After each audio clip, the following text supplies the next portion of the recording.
EDL 853 Case Study, Module 13 by Zane Warnken. I have my Kansas shirt on. I thought that would be appropriate. And thank you, Dr. Clay, for this course. It was very challenging, I'll have to say. I learned a lot. Thank you.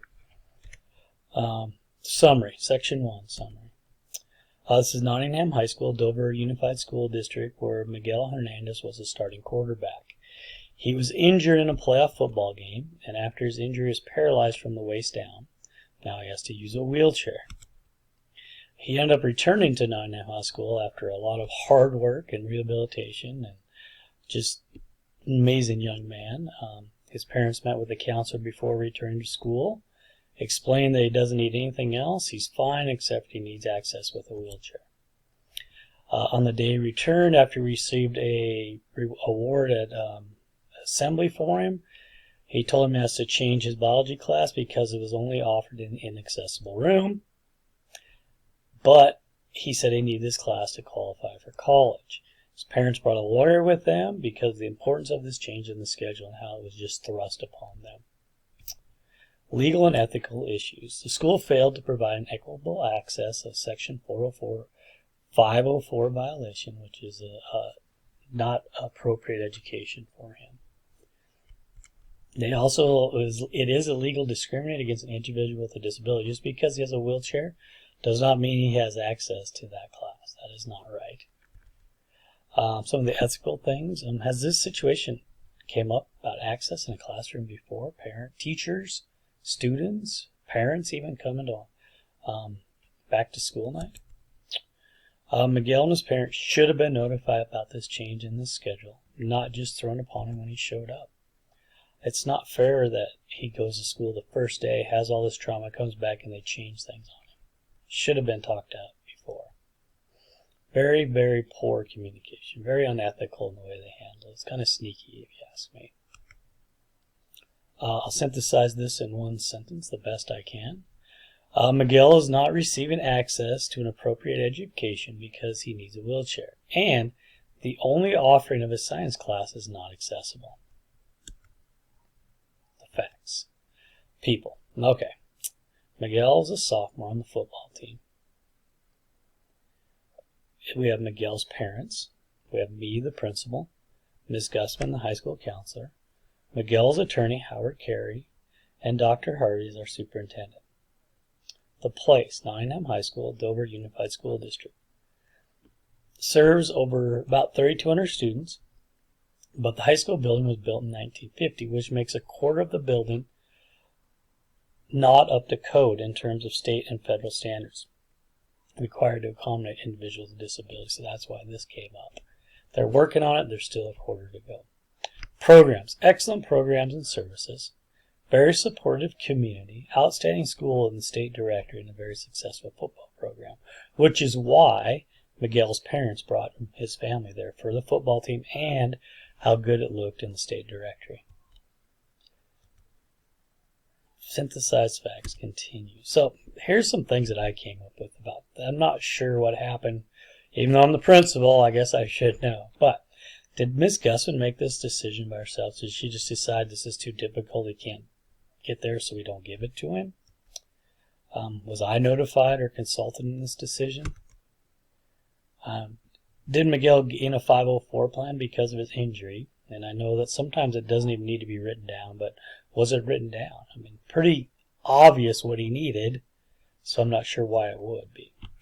Did the science department meet to find out ways to help Miguel get proper science courses? I'm not sure if Ms. Gusman talked to them, we'd even know. And why weren't the parents or Miguel informed before the class changing the class schedule? I'm figuring Ms. Gusman just kind of dropped the ball and tried to handle this all herself the easy way. That's all I can think of right now. Review and prioritize. All right. Could the conflict of the situation be damaging to stakeholders or to the community? Definitely.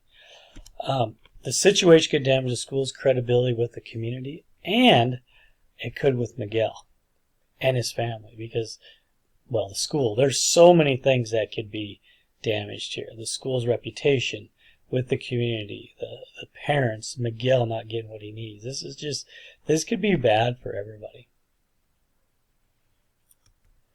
I think it's so important we think of, as educators, we got to think of education of all our students. All of our students are important.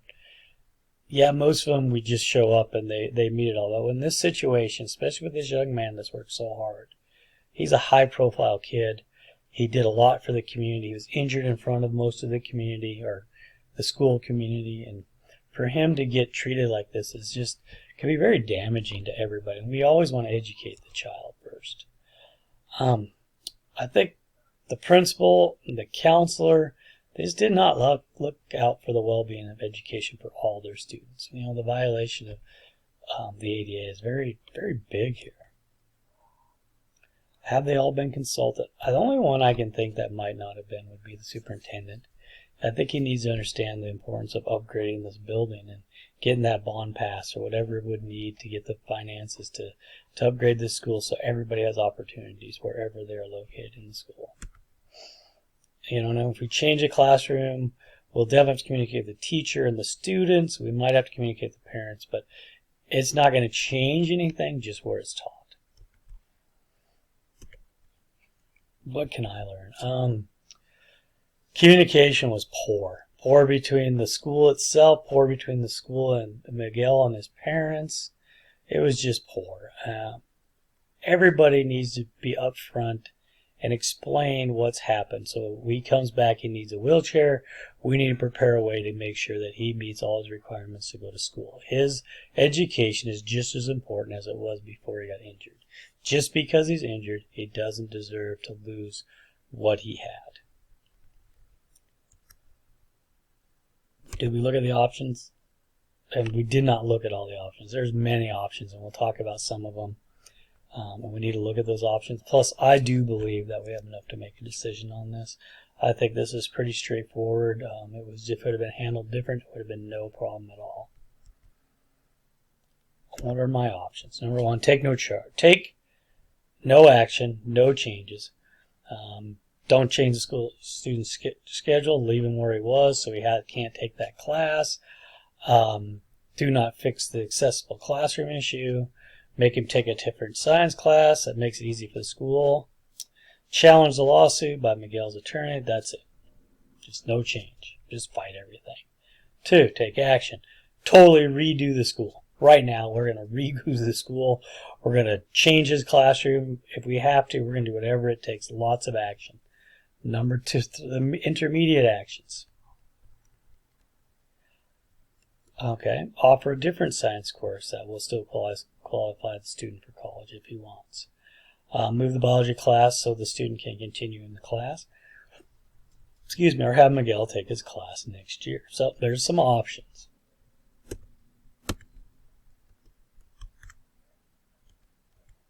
Okay, let's evaluate them. Pros of option 1.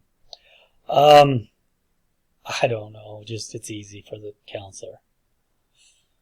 Cons. There's a financial burden on the school. Distrust by the community and Miguel and his family. He doesn't receive an appropriate education. We could get sued. We could lose funding.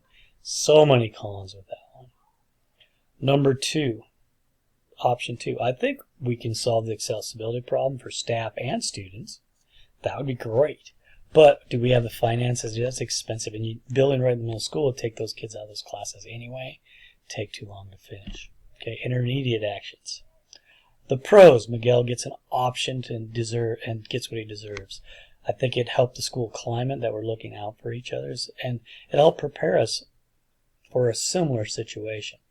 Cons, Miguel's family might not be satisfied. Movement of other students, teachers, sometimes change can be an issue, and then if he takes the online, is that as good as a regular course taught by a teacher? I don't think so, but that's kind of where we have us right now. What's my best option? I would take the intermediate actions. This way, with the way we treat Miguel and his family, especially after such a traumatic incident, we need to give them a choice and a voice in this situation. They need to understand that they are important and they are heard. And it's not just us telling them that this is exactly what you're going to do. I want to let them know that we're in the process of raising funds to update the school, but in the meantime, we have some other options for Miguel. Option 1. We can move the entire class to a new classroom that is accessible. Option 2. He can take an online biology class paid for by the school. And option 3 allows Miguel to take a science class next year, the biology class next year, but we'll make sure it's accessible and that won't be an issue. These are the options we are going to give them. How are we going to implement this plan? Well, I'm going to meet with the counselor, the science chair, and the special education teacher. And I didn't put in there, I'm going to put the biology teacher also. Find out the importance of this because he knows Miguel also, or she. Make sure that we've covered all bases of options we will give Miguel, and understand we will do whatever it takes to satisfy the family. We have to understand there's risks in our plan, and how it will affect our school, because it could affect our school with moving kids, or they sue us, or whatever it may be. We have to be understanding that we have risks and because of our initial decision. We want to make sure we have a classroom available to move into. Also inform which the biology teacher is with us. There might be change in the classroom. Allow Miguel to attend a biology class. We also have the online version ready and relative information for the parents and Miguel if he chooses the online class. And we need to have the counselor there to show them how all 3 options will allow Miguel to still get to college. It will not affect his college choice or his college entrance at all. After we meet, as a group, we're going to meet with the same group and bring Miguel and his parents in and explain those 3 options. What would they like? Give them a voice. We need to apologize. We need to understand that we made the mistake on how we handled the scheduling situation with Miguel. We as a school did not look out for Miguel's best interests. We looked out for the easiest way. Not appropriate. If Miguel's family doesn't like any of our options, we are kind of in a bind. We don't have the funds at this time to update the school, but we need to inform the family we have no other options at this time that we see, but we're willing to listen to their requests. Whatever requests they have, we can listen. Of course, we're bound by law, we're bound by finances and schedules, but we're doing whatever we can to make this work for Miguel. If it's moving the class or taking the online, whatever it may be, we're here to help. And we're dedicated to get Miguel into the proper science course, so he is on track to get to college. We can't think of anything else within this situation except do what is right for Miguel. He needs that appropriate education. He needs not to be discriminated against. He needs access that every other student does. This young man has been through hell, I would say. As a former football player myself that got injured, but nothing like that, and missing out, knowing that he'll never play again, and still wanting to go in college. Hard working, sounds like he's a great teammate, a great team leader. He's just a great kid. He's a great kid to have in our school. We need to make this family and this young man feel welcome, because educating all students is so important. So there is my presentation. I hope it was good, and I thank you for everything you did. And maybe I'll have one more course with you. See ya.